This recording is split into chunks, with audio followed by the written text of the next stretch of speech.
Hello friends, welcome back to the iSunshare channel. Today we will learn how to remove editing password from Word document.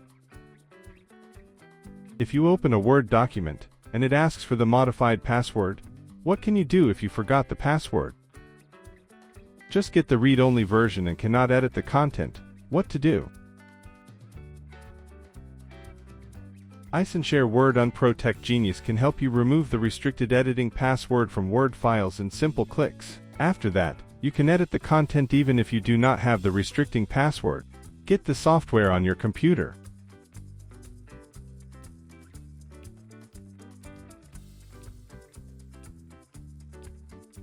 Okay, now open the software.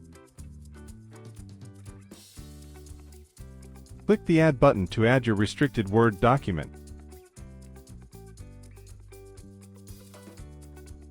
Well, click the Remove Password button.